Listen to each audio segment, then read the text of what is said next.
नमस्कार, good morning सभी बच्चों को। और मन लगा कर के आप लोग मेहनत करते रहिए। आज हम आप लोगों के लिए जो है 12th क्लास का एक नया टॉपिक जो आपके लिए बहुत बहुत ही इम्पोर्टेंट है, समविभवी तल लेकर के आए हैं। समविभवी तल के बारे में आज हम आप लोग को आज बताएंगे। इलेक्ट्रिक फ्लक्स के बारे में भी हम लोग देखेंगे। तो पहले आज हम लोग हेडिंग बनाएंगे। सभी बच्चे पढ़ते हुए आप लोग जो है इस पर मेहनत करते रहिए और जो भी दिक्कतें आप लोगों को आती है उसको हमें सूचना देते रहिए। तो चलिए शुरू किया जाए। समविभवी तल हेडिंग आप लोग बना लीजिए। समविभवी तल इक्विपोटेंशियल सरफेस। देखिए ऐसा तल जिसके प्रत्येक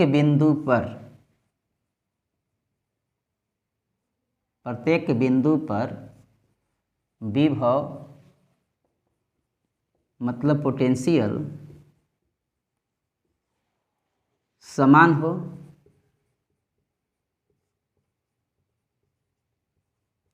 समविभवी तल कहलाता है। समविभवी तल कहलाता है। आप लोग नोट्स भी इस पर अगर नहीं बनाए होंगे तो बनाते चलिएगा और समझते चलिएगा। देखिए हम क्या कहे हैं कि ऐसा तल जिसके प्रत्येक पॉइंट पर पोटेंशियल जो होता है वह समान होता है, ऐसे तल को हम लोग समविभवी तल कहते हैं। विभव का आप लोग सूत्र भी जानते हैं कि विभव भी जो होता है वह 1/4 पाई एप्सिलॉन नॉट Q बटा में R के बराबर होता है। किसी पॉइंट चार्ज के लिए अगर बिंदु आवेश के लिए बात करें तो इतना होता है। इसको आप लोग शॉर्ट में V बराबर KQ बटा में R भी लिख सकते हैं, जहाँ K आपका 1/4 पाई एप्सिलॉन नॉट हो गया।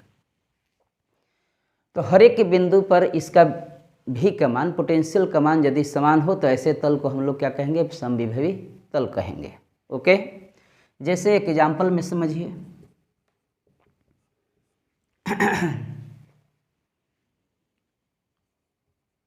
सकेंद्रीय मतलब एक ही केंद्र, सकेंद्रीय स्फीयर जिसके केंद्र पर +Q आवेश हो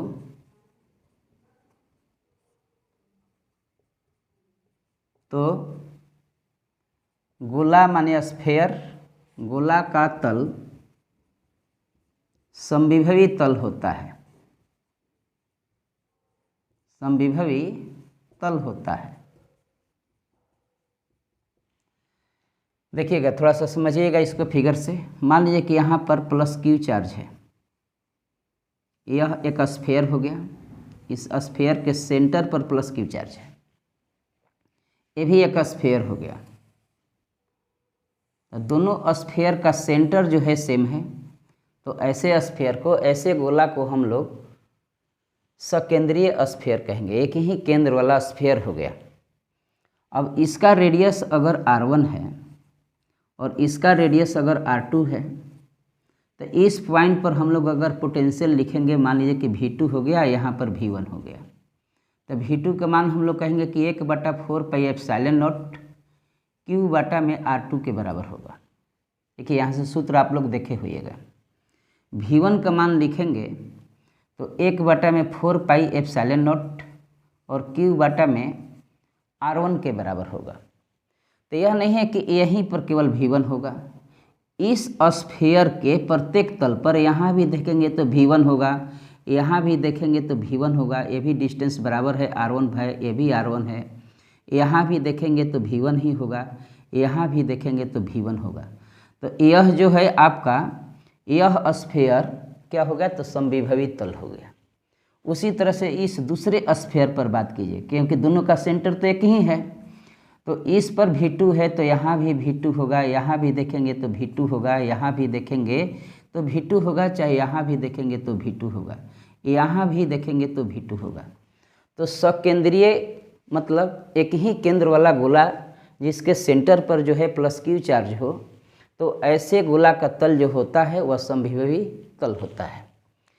माइनस क्यू चल अगर यहाँ पर लिख देंगे तो यहाँ पर विभव का मान माइनस में हो जाएगा, तो ये सारा माइनस माइनस में ही बराबर रहेगा।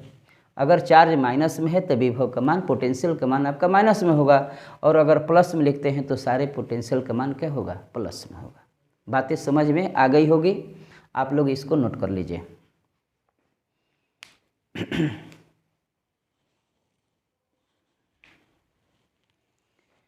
ओके, चलिए आगे बढ़ा जाए, मिटा दें।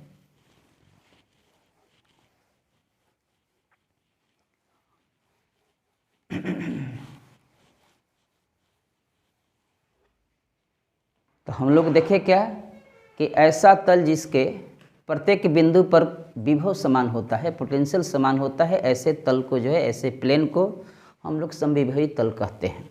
जैसे गोला का तल जो होता है उसके सेंटर पर यदि प्लस क्यू चार्ज हो तो गोला का तल जो होता है ना, वह समविभवी तल के रूप में होता है। ओके, अब समविभवी तल के हम लोग गुण देखते हैं, इसके गुण क्या क्या होते हैं, इसका प्रॉपर्टीज पर थोड़ा सा आइए आप लोग। तो पहला हम लोग कहेंगे कि समविभवी तल, समविभवी तल के किन्हीं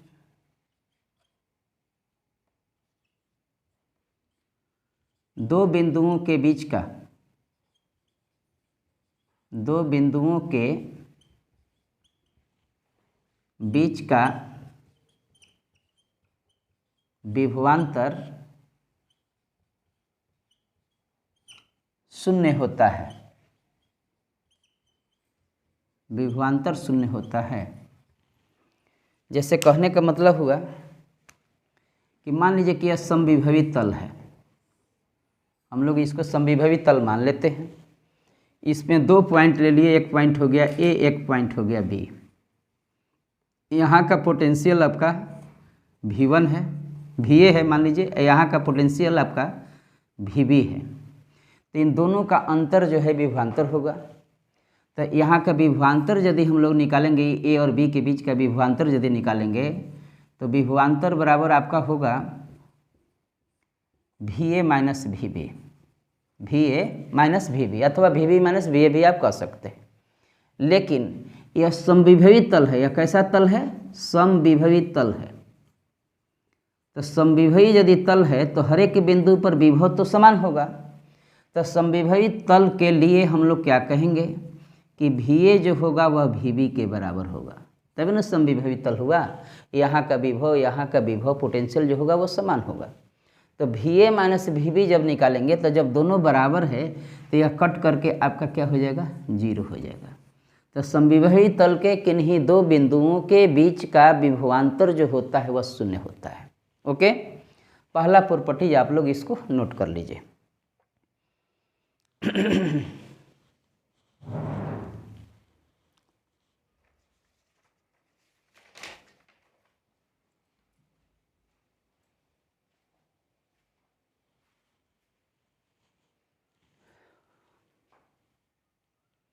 अब नंबर दूसरा प्रॉपर्टीज पर आइए। नंबर 2 देखिए, समविभवी तल पर किसी चार्ज को एक बिंदु से दूसरे बिंदु तक विद्युतीय बल द्वारा ले जाने में किया गया कार्य जो होता है वह जीरो होता है। तो इस बात को पहले नोट किया जाए तब समझाते हैं कि समविभवी तल पर, समविभवी तल पर Q आवेश को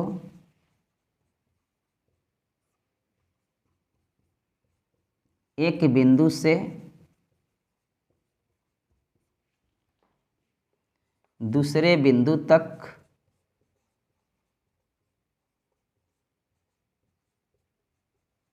ले जाने में किया गया कार्य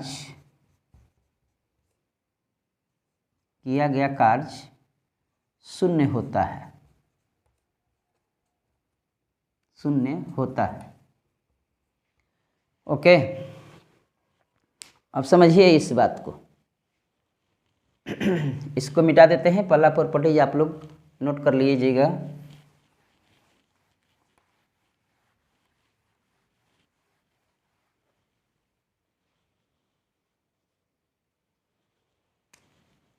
मान लीजिए कि यह समविभवी तल है और इस समविभवी तल पर यहाँ पॉइंट है ए, यहाँ पॉइंट है बी। अब कोई प्लस क्यू चार्ज है यहाँ पर, मान लीजिए कि प्लस क्यू चार्ज है, तो प्लस क्यू चार्ज को ए से ले जाते हैं बी पर, ए से बी तक ले जाते हैं। तो हम लोग पोटेंशियल डिफरेंस विभवांतर का परिभाषा जानते हैं कि विभवांतर की परिभाषा से, विभवांतर की परिभाषा से कि वी माइनस वी ए जो होता है वह कहाँ से कहाँ तक ले जाने में किया गया कार्य, तो ए से बी तक ले जाने में किया गया कार्य, तो डब्ल्यू ए टू बी हो गया। अब बाटा में क्यू चार्ज को यदि ले जा रहे हैं तो ये आपका विभवांतर का परिभाषा कहता है कि ए से बी तक क्यू चार्ज को ले जाने में जो कार्य होता है उसको हम लोग वी माइनस वी ए से हम लोग जानते हैं। तो वी माइनस वी ए का जो मान होता है डब्ल्यू ए टू बी होता है, बाटा में क्यू होता है। ओके, अब जैसे इसको देखिए तो कि डब्ल्यू ए टू बी यदि हम लोग निकालते हैं इसमें, तो यहाँ क्यू से मल्टीप्लाई होगा कि q into v minus v a के बराबर हो जाएगा। और हम लोग जानते हैं कि यह कैसा तल है, तो समविभवी तल है। तो समविभवी तल के लिए वी ए जो होता है वी के बराबर होता है। समविभवी तल के लिए वी ए बराबर होता है वी के, ये दोनों आपस में इक्वल होते हैं। तो वी और वी ए दोनों जब बराबर है तो कट के हो जाएगा जीरो। ओके, दोनों बराबर होता है तो क्यू इंटू जीरो बराबर क्या हो जाएगा, जीरो। तो हम लोग क्या लिखे थे कि समविभवी तल पर प्लस क्यू आवेश को एक बिंदु से दूसरे बिंदु तक ले जाने में किया गया कार्य क्या होता है, जीरो होता है। अब इस बात को भी आप लोग नोट कर लीजिए।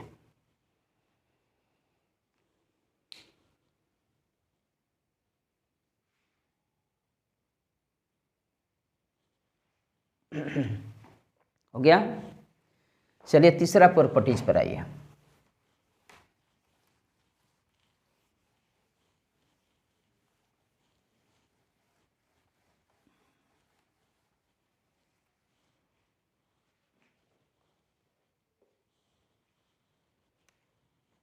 तीसरा प्रॉपर्टीज में आप लोग लिखिए कि समविभवी तल पर, समविभवी तल पर, समविभवी तल के कहिए प्रत्येक बिंदु पर, प्रत्येक बिंदु पर इलेक्ट्रिक फील्ड विद्युतीय क्षेत्र, विद्युतीय क्षेत्र इलेक्ट्रिक फील्ड को कहेंगे कि दिशा लंब होती है, लंब होती है। जो समविभवी तल होता है उस तल पर इलेक्ट्रिक फील्ड जो होता है ना वह लंब होता है। कहने का मतलब हुआ कि देखिए थोड़ा सा पहले एक बात समझिए कि चूंकि E बराबर एक सूत्र होता है माइनस डी वी बटा डी आर, पोटेंशियल ग्रेडियंट इसको कहते हैं, विभव प्रवणता इसको कहते हैं। तो पोटेंशियल में और इलेक्ट्रिक फील्ड में यदि हम लोग यदि संबंध देखेंगे तो E बराबर जो होता है वो माइनस डी वी बटा डी आर होता है। अब हम लोग यदि यहाँ से डी वी का मान निकालेंगे तो हम लोग कहेंगे कि E इंटू डी आर होता है, माइनस हटा करके बात कर रहे हैं। डी वी क्या हुआ, तो इसको हम लोग कहेंगे कि विभवांतर कहते हैं। दो बिंदुओं के बीच के विभव का अंतर हो गया, विभवांतर हो गया, जो कि ई वेक्टर और डी आर वेक्टर के बराबर है, ई वेक्टर और डी आर के बराबर है। लेकिन समविभवी तल पर विभवांतर का मान जीरो होता है। इसका मतलब कि ई वेक्टर और डी आर वेक्टर एक दूसरे का डॉट प्रोडक्ट जो होता है वह जीरो हो जाता है। ओके, जब इसका डॉट प्रोडक्ट जीरो हो गया, विभवांतर का मान dv का मान यदि जीरो होगा तो इसका भी मान आपका क्या हो जाएगा, जीरो हो जाएगा। और जब दो सदिशों का डॉट प्रोडक्ट जीरो होता है तो एक सदिश दूसरे पर लंब होता है। हम लोग पढ़े होंगे कि ए वेक्टर डॉट बी वेक्टर बराबर जीरो हो तो ए वेक्टर परपेंडिकुलर होता है किस पर, बी वेक्टर पर होता है। तो यहाँ भी हम लोग क्या कहेंगे कि ए वेक्टर जो होगा वह परपेंडिकुलर होगा किस पर, डी आर पर। ये दोनों एक दूसरे पर लंब होते हैं। तो इससे अब एक और बात निकला कि यदि मान लीजिए कि यह स्फीयर हो गया और स्फीयर के सेंटर पर प्लस क्यू चार्ज है, तो प्लस क्यू चार्ज से यदि इलेक्ट्रिक फील्ड का यदि हम लोग डायरेक्शन दिखाते हैं तो ऐसे बाहर निकलेगा। इस बिंदु पर देखेंगे तो ऐसे बाहर निकलेगा, यहाँ देखेंगे तो ऐसे बाहर निकलेगा, इधर देखेंगे तो ऐसे होगा, सब यह बाहर की ओर निकलेगा। तो इस तल से जहाँ पर बाहर निकलेगा वहाँ पर इलेक्ट्रिक फील्ड क्या होगा, इस तल पर परपेंडिकुलर होगा।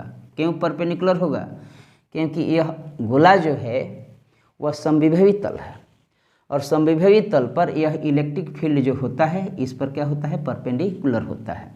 यह ई हमेशा इस पर परपेंडिकुलर होता है, हर एक पॉइंट पर यह परपेंडिकुलर होता है।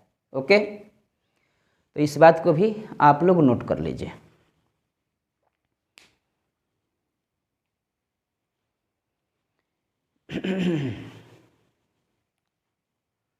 हो गया। चलिए अब नेक्स्ट चौथा प्रॉपर्टीज पर बढ़ा जाए।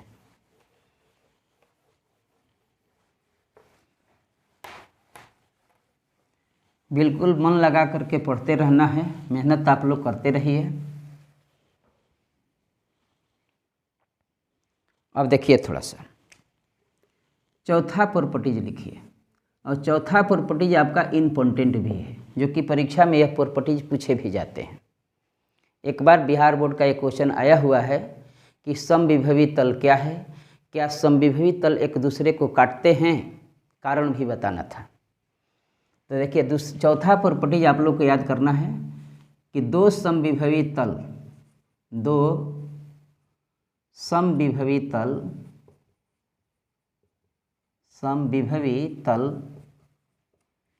एक दूसरे को कभी नहीं काटते हैं। दो समविभवी तल जो होते हैं एक दूसरे को कभी नहीं काटते हैं। कहने का मतलब ऐसे समझिए, मान लीजिए कि यह एक समविभवी तल है, यहाँ पर एक डायग्राम दे देते हैं। ये समविभवी तल हुआ, ऐसे रखा हुआ है इस ढंग से। तो समविभवी तल यदि ऐसे है तो इस पर इलेक्ट्रिक फील्ड यदि खींचेंगे तो देखिए मेरा कलम जो है इस डायरेक्शन में इलेक्ट्रिक फील्ड का दिशा होगा ऊपर की ओर। अगर इस पॉइंट पर यदि हम लोग इलेक्ट्रिक फील्ड का डायरेक्शन दिखाएं तो ऐसे होगा इधर की ओर, क्योंकि समविभवी तल पर इलेक्ट्रिक फील्ड हमेशा परपेंडिकुलर होता है। अब मान लीजिए कि एक और हम प्लेन ले लेते हैं, उसको ऐसे ले लेते हैं खड़ा। तो ऐसे आप एक डायग्राम ऐसे एक तल दे दीजिए, हो गया। अब जहाँ पर यह तल जो है ऐसे जो तल रखे हैं यहाँ पर कटा है दोनों, तो इस तल पर यदि हम लोग कोई इलेक्ट्रिक फील्ड खींचेंगे, उसका डायरेक्शन दिखाएंगे तो इस तल पर परपेंडिकुलर होगा बाहर की ओर। तो इस तल पर ऐसे परपेंडिकुलर है तो ऐसे न होगा उसका इलेक्ट्रिक फील्ड, इस तल पर देखेंगे तो ऐसे परपेंडिकुलर होगा। ओके, फिर से समझिए थोड़ा सा। देखिए एक प्लेन है आपका इस ढंग से, तो इस पर ऐसे हो गया परपेंडिकुलर ऊपर की ओर हो गया इलेक्ट्रिक फील्ड का डायरेक्शन। एक प्लेन हो गया आपका ऐसे इस ढंग से हो गया, तो इस पर इलेक्ट्रिक फील्ड का डायरेक्शन ऐसे परपेंडिकुलर होगा। माने इस प्लेन पर यदि हम लोग इलेक्ट्रिक फील्ड का डायरेक्शन दिखाएंगे तो ऐसे हो जाएगा। तो दोनों जिस बिंदु पर जहाँ पर कटा है उस बिंदु पर यदि हम लोग इलेक्ट्रिक फील्ड का डायरेक्शन दर्शाते हैं तो वह दो डायरेक्शन को बताता है। एक डायरेक्शन इधर भी हो गया, एक डायरेक्शन इधर भी हो गया, जो कि असंभव है। ऐसा होता नहीं है क्योंकि इलेक्ट्रिक फील्ड का एक बिंदु पर एक ही डायरेक्शन होगा।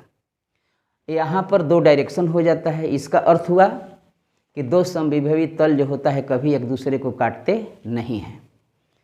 तो यदि हम लोग कहें इसमें कि यदि समविभवी तल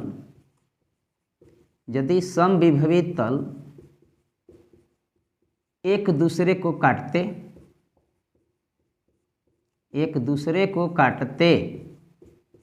तो उनके कटान बिंदु पर, उनके पॉइंट ऑफ इंटरसेक्शन पर, कटान बिंदु पर विद्युतीय क्षेत्र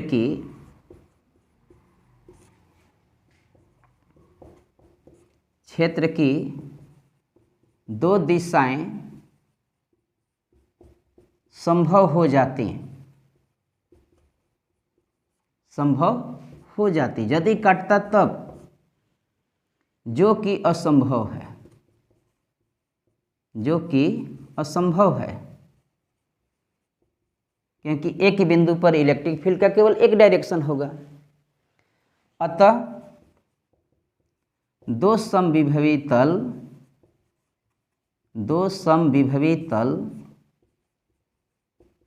एक दूसरे को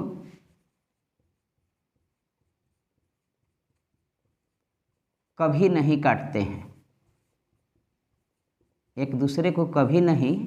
काटते हैं, ओके। समझ गए होइएगा कि दो समविभवी तल यदि एक दूसरे को काटता तो उनके कटान बिंदु पर यदि इलेक्ट्रिक फील्ड का दिशा हम लोग खींचते तो वहाँ पर दो डायरेक्शन संभव हो जाता। एक डायरेक्शन इस तल के लिए अगर देखेंगे तो इधर हो जाता है, और इस तल के लिए देखेंगे तो ऊपर की ओर हो जाएगा। मतलब कि दो डायरेक्शन होने के चलते यह कार्य जो है असंभव है, ऐसा होना पॉसिबल नहीं है, या ऐसा नहीं हो सकता है, क्योंकि एक बिंदु पर इलेक्ट्रिक फील्ड के केवल एक डायरेक्शन हो सकते हैं। इसका मतलब क्या हुआ कि दो समविभवी तल जो होते हैं एक दूसरे को कभी काटते नहीं हैं। हमारे समझ से इतनी बातें सारे आप लोगों को समझ में आ रही होगी, ओके। तो यहाँ तक आप लोग नोट कर लीजिए।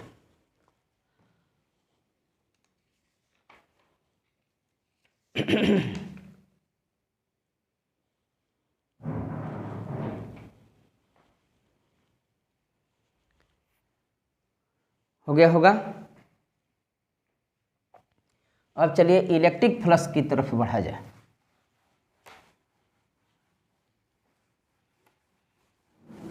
इलेक्ट्रिक फ्लक्स का हेडिंग आप लोग बनाइए, विद्युतीय फ्लक्स।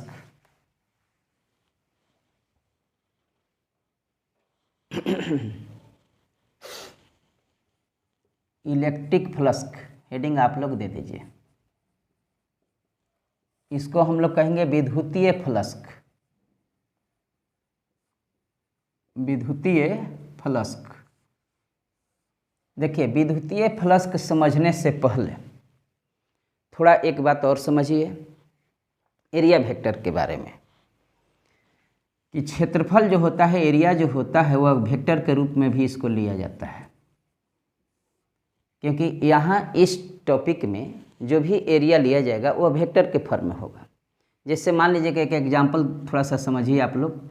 एरिया बराबर तो आप लोग कहते हैं कि सर लंबाई गुने चौड़ाई होता है, लंबाई गुने चौड़ाई होता है। तो लंबाई गुने चौड़ाई तो ठीक है, लेकिन इसका डायरेक्शन कहाँ हुआ? इसमें डायरेक्शन है नहीं, यहाँ तो यह अदिश राशि है। लेकिन यहाँ एरिया का जब भी डायरेक्शन लेंगे तो वह एक वेक्टर फॉर्म में ही लेंगे, क्योंकि इसमें दिशा होती है। तो कैसे इस बात को थोड़ा सा समझिए। मान लीजिए कि यह आपका एक्स एक्सिस है और ये आपका वाई एक्सिस है। यहाँ पर हम लोग एक स्क्वायर बना दिए, वर्ग बना लिए। इस वर्ग का यह साइड ए है, ये भी साइड ए है, ये भी साइड ए है, ये भी साइड ए है, ओके।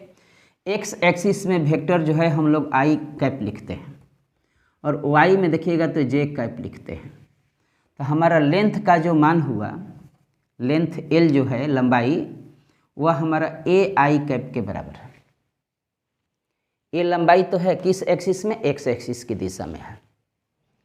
और इसका यदि चौड़ाई आप बी देखते हैं तो हम लोग कहेंगे कि यह जो है बी नहीं, ए जे के ही तरफ है, ए जे की तरफ है। इधर हो गया। अब एरिया यदि आप निकालिएगा तो कहिएगा कि एरिया बराबर क्षेत्रफल बराबर जो होता है, क्षेत्रफल बराबर लंबाई गुने चौड़ाई, एल इंटू बी लिखते हैं हम लोग। अब एल का मान भी आपका ए आई है और इसका मान जो है ए जे है। तो तो ए आई ए जे में अब आप मल्टीप्लाई कीजिएगा, तो ए में मल्टीप्लाई करेंगे तो ए स्क्वायर होगा, यहाँ हो गया आपका आई वेक्टर क्रॉस जे वेक्टर। और अब आप लोग वेक्टर याद कीजिए कि आई क्रॉस जे बराबर के कैप होता है, तो यहाँ पर आई क्रॉस जे का मान क्या होगा, ए स्क्वायर के कैप लिखेंगे। के कैप का तो डायरेक्शन ऐसे होता है, ऐसे भी आपको आई क्रॉस जे का डायरेक्शन यदि निकालना हो तो आई पर जो है हथेली को रखिए दहिना और जे की तरफ 4 उंगलियों को मुड़िए, अंगूठा देखिए इधर आ गया, तो के का डायरेक्शन इधर हो गया। मतलब इस वर्ग का एरिया जो हुआ इस प्लेन पर परपेंडिकुलर हुआ इधर की ओर, बाहर की ओर। देखिए कुछ फिगर जो होते हैं, थोड़ा सा इसे बात समझिए, तो ऐसे एरिया का डायरेक्शन तल पर लंब होता है, या बाहर की ओर हो चाहे अंदर की ओर हो। लेकिन कुछ डायग्राम जो होते हैं वो ओपन सरफेस वाले होते हैं, खुला पृष्ठ वाला होता है, और कुछ जो फिगर होते हैं वो क्लोज डायग्राम होते हैं, क्लोज सरफेस वाला, बंद पृष्ठ वाला होता है। जैसे घन हो गया, घनाभ हो गया, ये आपको बंद पृष्ठ है और ये आपका ओपन पृष्ठ है। तो ओपन पृष्ठ में आप एरिया का डायरेक्शन इस तल पर लंब बाहर की ओर भी ले सकते हैं, अंदर की ओर भी ले सकते हैं, लेकिन परपेंडिकुलर होना चाहिए। एरिया का डायरेक्शन यहाँ पर हम लोग क्या देख रहे हैं, इस तल पर परपेंडिकुलर होता है। अब परपेंडिकुलर होता है, अगर ए जे में मल्टीप्लाई कर देते ए आई में, ऐसे अगर मल्टीप्लाई करते कि ए जे गुणे ए आई, सर आप मल्टीप्लाई कीजिए तो ए स्क्वायर जे क्रॉस आई भी हो जाता है। लेकिन जे क्रॉस आई जो होता है वह माइनस के कैप के बराबर होता है, तो जे पर हथेली रह करके आई की ओर मुड़ते तो अंगूठा अंदर की ओर जाता, और आई से जे की ओर मुड़ते तो अंगूठा जो है इधर की ओर आता। इसका मतलब कि इस एरिया का, इसका एरिया का डायरेक्शन जो है इस पर परपेंडिकुलर है प्लेन पर, या तो अंदर की ओर है या नहीं तो बाहर की ओर है। दोनों तरफ हमारा डायरेक्शन हो सकता है, लेकिन तल पर परपेंडिकुलर होता है। यह एक ऐसा डायग्राम है जो कि ओपन सरफेस का है। तो ओपन सरफेस में अंदर भी ले सकते हैं और बाहर भी ले सकते हैं, दोनों ले सकते हैं, आपको कोई फर्क नहीं पड़ेगा। ऐसे जनरली आप लोग को बता देते हैं कि आप जिधर से देख रहे हैं उसी के तरफ जो है परपेंडिकुलर होना चाहिए। जैसे ये छत हो गया, यदि छत का हम लोग कहेंगे कि एरिया क्या होगा तो उसका नीचे की ओर होगा, क्योंकि नीचे से ऊपर की ओर देख रहे हैं। जब नीचे से देख रहे हैं तो उसका डायरेक्शन एरिया का क्या होगा, नीचे की ओर होगा, परपेंडिकुलर होना चाहिए। इस दीवार का यदि देखेंगे हम लोग तो इस दीवार का एरिया इधर की ओर होगा, क्योंकि इधर से हम देख रहे हैं। अगर उधर से देखेंगे तो उधर हो जाएगा परपेंडिकुलर। इस बोर्ड का यदि हम लोग एरिया देखेंगे तो इस बोर्ड परपेंडिकुलर बाहर की ओर होगा। मतलब कि इस पर परपेंडिकुलर होना चाहिए, जिधर से आप देख रहे हैं उधर परपेंडिकुलर आप ले लीजिए, वो आपको एरिया का बात हो जाएगा। अब क्लोज डायग्राम में जब भी हम लोग एरिया का डायरेक्शन लेंगे तो वह तल पर लंब हमेशा बाहर की ओर होना चाहिए। एरिया का डायरेक्शन, एरिया की दिशा तल पर लंब बाहर की ओर होती है, बाहर की ओर होती है, माने जिधर से आप देख रहे हैं उधर इसकी दिशा होती है। इस बातों को आप लोग समझ गए होइएगा कि एरिया भी एक वेक्टर क्वांटिटी है, और एरिया की दिशा हम लोग लेंगे कैसे, तो एरिया का डायरेक्शन जो होगा वो हमेशा तल पर लंब और बाहर की ओर होगा। ऐसे अगर आपका सर्किल रखा हुआ है, सर्किल, तो इसका एरिया का डायरेक्शन ऊपर की ओर हो जाएगा, क्योंकि ऊपर से हम लोग इसको देख रहे हैं। जब ऊपर से देख रहे हैं तो इसका दिशा किधर होगा, ऊपर की ओर हो जाएगा। ओके, ये बात आप लोग को समझ में आया होगा, क्योंकि इलेक्ट्रिक फ्लक्स में हम लोग जो है यहाँ पर वेक्टर एरिया पर भी चर्चा करने वाले हैं। तो इन बातों को थोड़ा आप लोग नोट कर लीजिए, तब हम लोग इलेक्ट्रिक फ्लक्स की तरफ बढ़ते हैं।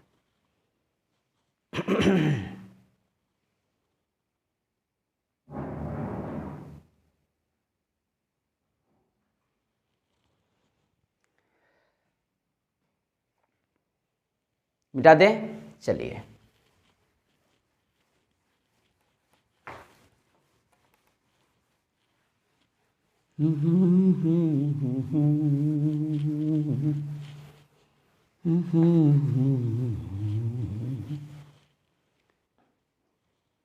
एकदम मन लगा करके पढ़ते रहना है, बातों को समझते रहना है, बिल्कुल तनाव में नहीं पढ़ना चाहिए। ज़िंदगी यदि तनाव में हो तो यदि वह खूबसूरत नहीं होती है। वह खूबसूरत तब तक होगा जब तक आप उसको तनाव में लेकर के नहीं चलते हैं। पढ़ाई जो होता है यदि समझ में आती है बच्चों को तो 100% उस पर मन लगना आवश्यक है, और यदि समझ में नहीं आएगी तो मन नहीं लगता है। इसलिए आप लोग ध्यानपूर्वक जो है क्लास को करते रहिए, मन लगाते रहिए और बहुत बहुत आगे बढ़ते रहिए। चलिए देखिए, समझिए इलेक्ट्रिक फ्लक्स किसको कहेंगे। इलेक्ट्रिक फ्लक्स कि किसी समतल पृष्ठ से, समतल पृष्ठ, प्लेन सरफेस इसको कहिए, प्लेन सरफेस, समतल पृष्ठ से होकर गुजरने वाली, होकर लंबवत गुजरने वाली, लंबवत गुजरने वाली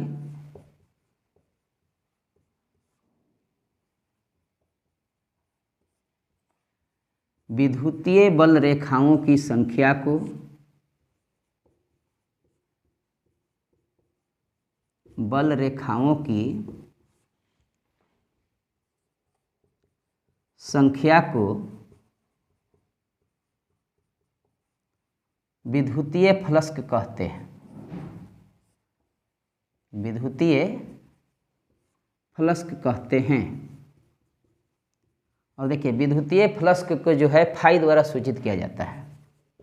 इसे फाई द्वारा सूचित किया जाता है, सूचित किया जाता है। ओके। हम लोग क्या कहेंगे, किसी समतल पृष्ठ से होकर के जितनी लंबवत जो है विद्युतीय बल रेखाएं गुजर सकती हैं उसकी संख्या को गिनिए। जितनी संख्या में वह गुजर रही है वह संख्या ही जो है वह आपका विद्युतीय फ्लक्स कहलाता है। जैसे मान लीजिए कि पृष्ठ हो गया, ऐसे पृष्ठ रखा हुआ है। अब इस पृष्ठ से होकर के एक लाइन गुजर गया है, ये दूसरा लाइन हुआ, ये तीसरा लाइन हुआ, ये तीसरा लाइन हुआ, चौथा लाइन हो गया। तो इससे कितने लाइन गुजरे, 4 लाइन हुआ। तो हम लोग कहेंगे कि इससे जो है इसका विद्युतीय फ्लक्स जो है वह 4 है। इसका फाई का मान वह 4 के बराबर है। ओके। इसका इलेक्ट्रिक फ्लक्स, विद्युत फ्लक्स जो है वह 4 है। मान लीजिए कि यही फिगर एक बार फिर से बनाते हैं। यहाँ पर हम लोग देखें, अब इससे होकर के देखिए थोड़ा, एक गुजरा, यहाँ पर 2 गुजरा,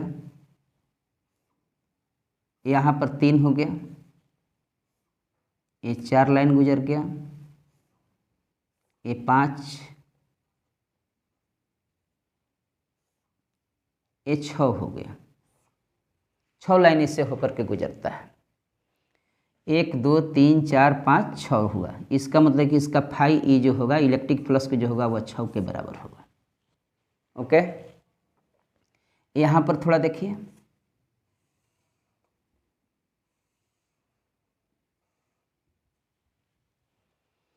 यहाँ पर हम लोग क्या देखते हैं कि यहाँ से एक ऐसे लाइन गुजरा, इलेक्ट्रिक लाइन्स हैं। तो यहाँ पर हम लोग क्या देख रहे हैं कि इस तल को टच करते हुए गुजर रहा है, उससे होकर के नहीं गुजर रहा है। हम लोग अपने घरों में चलनी देखते होंगे, चलनी चालने वाला, उस चलनी से बारीक बारीक सिंक गुजारिए उसके छिद्र से होकर के, तो वह उसके प्लेन से होकर के वह चीज़ गुजरेगा। तो उसके प्लेन से होकर के और परपेंडिकुलर गुजरना चाहिए, उस पर परपेंडिकुलर भी यहाँ पर नॉर्मल होना चाहिए जब बाहर निकलेगा। तो नॉर्मल गुजरने वाले जितने भी इलेक्ट्रिक लाइंस होते हैं वो आपको विद्युत फ्लक्स कहलाते हैं। यहाँ क्या है, उसको टच करते हुए बाहर निकल रहा है, उससे होकर के गुजर नहीं रहा है। तो यहाँ पर विद्युत फ्लक्स के फाई का मान जो होगा वह 0 होगा। अब यहाँ तीनों डायग्राम में देखिए थोड़ा सा, इन दोनों का बात कीजिए। यहाँ पर 4 लाइन गुजर रहा है, यहाँ पर 6 लाइन गुजर रहा है। इसका मतलब कि अगर सेम एरिया है यहाँ पर, तो यहाँ पर इलेक्ट्रिक लाइंस जो है काफ़ी निकट हैं एक दूसरे के, इनका घनत्व जो है ज़्यादा है यहाँ पर, लेकिन यहाँ पर घनत्व कम है। इसका मतलब कि इसका इस पृष्ठ का इलेक्ट्रिक फील्ड जो होगा वह इसके अपेक्षा कम होगा। अगर इसको E1 मान लेते हैं और इसके इलेक्ट्रिक फील्ड को E2 मान लेते हैं, तो हम लोग कहेंगे कि E2 का मान जो होगा वह E1 से बड़ा होगा, E1 से बड़ा होगा। इससे क्या निष्कर्ष निकला कि यदि इलेक्ट्रिक फील्ड जो है, इलेक्ट्रिक फील्ड यदि सरफेस का ज़्यादा मजबूत है तो वहाँ फ्लक्स का मान भी ज़्यादा होगा, और इलेक्ट्रिक फील्ड यदि कमज़ोर है तो वहाँ पर फ्लक्स का मान जो होगा वह कम होगा। ओके, यहाँ पर इलेक्ट्रिक फील्ड इसका ज़्यादा, फ्लक्स का मान ज़्यादा है तो इलेक्ट्रिक फील्ड भी ज़्यादा है, तो आपका फ्लक्स का मान तभी अधिक होगा जब इलेक्ट्रिक फील्ड भी हमारा क्या होगा, अधिक होगा। इसका मान अधिक होने से फ्लक्स का मान भी क्या होगा, अधिक होगा। अब अगला बात देखिए, अगर यह आकृति, थोड़ा सा इसको मिटा दें। ओके, चलिए यहाँ पर देखिए, यदि यह एरिया हम लोग बढ़ा लेते, ज़्यादा बड़ा कर देते इस डायग्राम को, अब इससे लाइन जो है हम लोग ज़्यादा गुजार सकते थे, इस प्लेन से होकर के ज़्यादा इससे गुजरते।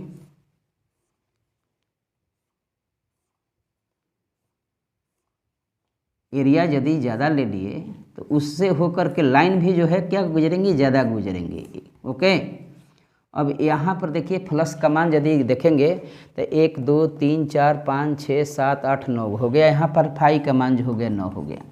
9 इसलिए हो गया क्योंकि इसका एरिया भी बढ़ गया। तो एरिया बढ़ने से, क्षेत्रफल बढ़ने से, पृष्ठ का क्षेत्रफल बढ़ने से फ्लक्स का मान बढ़ता है। इलेक्ट्रिक फील्ड का मान बढ़ने से जो है फ्लक्स का मान बढ़ता है। तो इलेक्ट्रिक फ्लक्स, विद्युतीय फ्लक्स जो है यहाँ पर 2 बात पर निर्भर किया।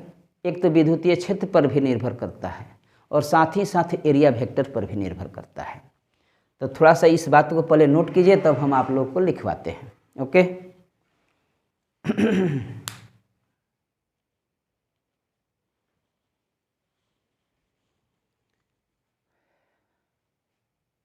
ओके, अब समझिए, थोड़ा सा मिटा देते हैं।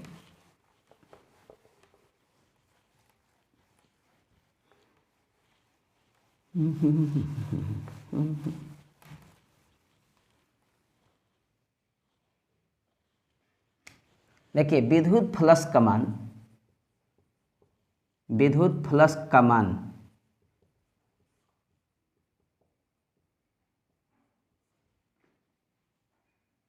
अधिक होगा, माने बड़ा होगा, यदि ई का मान, इलेक्ट्रिक फील्ड का मान बड़ा हो। इलेक्ट्रिक फील्ड मजबूत हो, चाहे एरिया वेक्टर का मान जो है, एरिया वेक्टर का मान अधिक हो, अधिक हो। और एक तीसरा बात कि विद्युत फ्लक्स जो है, विद्युत फ्लक्स, विद्युत फ्लक्स ई वेक्टर और एरिया वेक्टर के बीच के कोण पर भी निर्भर करता है, निर्भर करता है। यदि आपसे पूछा जाता है कि इलेक्ट्रिक फ्लक्स किस पर निर्भर करता है, तो हम लोग कहेंगे कि इलेक्ट्रिक फ्लक्स 3 बात पर निर्भर करता है। फाई का मान ई पर डिपेंड करता है, ओके, इलेक्ट्रिक फील्ड पर डिपेंड करता है, एरिया वेक्टर पर भी यह निर्भर करता है। इलेक्ट्रिक फील्ड जितना ही अधिक होगा, फ्लक्स का मान उतना ही अधिक होगा। एरिया का मान जितना ही अधिक होगा, फाई का मान उतना ही क्या होगा, अधिक होगा। और साथ ही साथ इन दोनों के बीच के जो एंगल बना है थीटा, उसमें कॉस थीटा पर यह डिपेंड करता है, कॉस थीटा पर भी डिपेंड करता है। अब इस बात को समझने के लिए थोड़ा सा एक ऐसे बात समझिए। मान लीजिए कि यहाँ पर कोई सरफेस है, अब इस सरफेस से होकर के यह इलेक्ट्रिक लाइन ऐसे गुजर रहा है। यहाँ पर एरिया वेक्टर इस पर परपेंडिकुलर ऐसे दर्शाया गया है, ये एरिया वेक्टर है। दोनों के बीच का एंगल जो है आपका थीटा है, चाहे ऐसे न लेकर के आप इलेक्ट्रिक फील्ड ऐसे भी ले सकते हैं। मान लीजिए कि ऐसे ही गुजर रहा है, यह इलेक्ट्रिक फील्ड हो गया, तो इन दोनों के बीच का कोण क्या हो गया, थीटा हो गया। इलेक्ट्रिक फील्ड ऐसे दिया हुआ है, एरिया वेक्टर का डायरेक्शन इस पर परपेंडिकुलर है यह, क्योंकि एरिया का दिशा हम लोग देख लिए हैं कि एरिया की दिशा जो होती है उस तल पर हमेशा लंब होती है।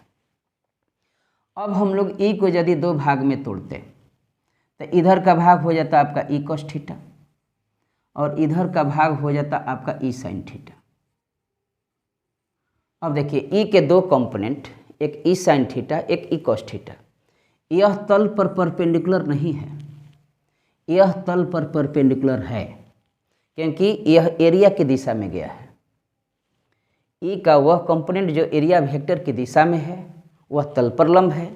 इसका मतलब कि फाई जो हुआ वह ई कॉस थीटा के बराबर होता है, ये कॉस थीटा के बराबर होता है, क्योंकि ई का यह भाग ही जो है, यह मान ही जो है इस प्लेन पर परपेंडिकुलर है, क्योंकि यही एरिया की दिशा में है और एरिया की दिशा हम लोग जानते हैं कि एरिया की दिशा जो होती है वह प्लेन पर लंब होती है। बातें समझ में आ रही होंगी आप लोगों को। तो देखिए फाई बराबर जो होता है वह ई कॉस थीटा के बराबर होता है। अब यहाँ से यदि हम लोग देखते हैं कि थीटा का मान यदि हम लोग 0 डिग्री लेते हैं तो फाई का मान जो होगा वह ई के बराबर होगा, कॉस 0 का मान 1 हो जाएगा। अगर फाई थीटा का मान जो है 90 डिग्री होता है तो फाई का मान जो होगा वह कॉस 90 डिग्री का मान 0 होता है तो फाई का मान आपका 0 भी होगा। और यदि थीटा का मान 180 डिग्री होता है तो फाई का मान जो होगा वह माइनस ई के बराबर होगा, क्योंकि कॉस 180 का मान -1 होता है। तो ये हम लोग क्या देखें कि विद्युत फ्लक्स का मान पॉजिटिव भी हो सकता है, विद्युत फ्लक्स का मान 0 भी हो सकता है और विद्युत फ्लक्स का मान निगेटिव भी हो सकता है। इसका मान तीनों हो सकता है। ओके, ऊपर का मान मिटा देते हैं। देखिए हम क्या कहे हैं कि विद्युत फ्लक्स का मान, विद्युत फ्लक्स का मान पॉजिटिव, निगेटिव और 0 हो सकता है, 0 हो सकता है। ओके, अब एक बात पर गौर कीजिए इसका मात्रक और बीमा भी थोड़ा देखिए विद्युत फ्लक्स का। तो विद्युत फ्लक्स का अभी आगे हम लोग बहुत सारा इस पर जानना होगा।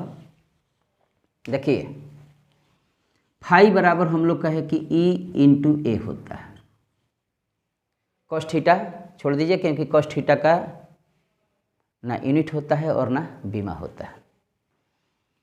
तो ये हो गया आपका इलेक्ट्रिक फील्ड के दो मात्रक। हम आप लोगों को पिछले क्लास में बताए हैं कि ई का मात्रक जो होता है एक न्यूटन प्रति कूलम्ब होता है। ओके, और एक बताए होंगे कि ई का मात्रक जो होता है वह वोल्ट पर मीटर भी होता है। ये दो मात्रक आप लोग को बताए थे। तो इसका मात्रक यदि लिखना होगा तो इसका मात्रक न्यूटन पर कूलम्ब और एरिया का मात्रक यदि मीटर स्क्वायर लिखते हैं तो हम लोग इसका मात्रक कहेंगे कि न्यूटन मीटर स्क्वायर प्रति कूलम्ब होता है। बात आ गई होगी समझ में। और दूसरा इलेक्ट्रिक फील्ड वाला यह मात्रक लीजिए। तो देखिए फाई बराबर जब ये लिखेंगे तो ई का एक मात्रक हो गया आपका वोल्ट पर मीटर, वोल्ट पर मीटर, और एरिया का हो गया मीटर स्क्वायर। तो एक मीटर कैंसिल हो गया, कट गया। तो इसका एक और मात्रक निकल करके या वोल्ट इंटू मीटर भी होता है। तो याद रखिएगा कि फ्लक्स के मात्रक न्यूटन मीटर स्क्वायर पर कूलम्ब होता है या फ्लक्स का मात्रक वोल्ट इंटू मीटर भी होते हैं। ये दोनों मात्रक आप लोग को याद रखने चाहिए, कभी कभी ये परीक्षा में भी आपको पूछता रहता है। अब आगे एक बात समझिए, इसका बीमा क्या होता है। तो विद्युत फ्लक्स का यदि हम लोग बीमा लिखते हैं तो यहीं से इस मात्रक से भी चाहिएगा तो आप बीमा लिख सकते हैं। देखिए न्यूटन किसका मात्रक है, तो बल का बीमा है।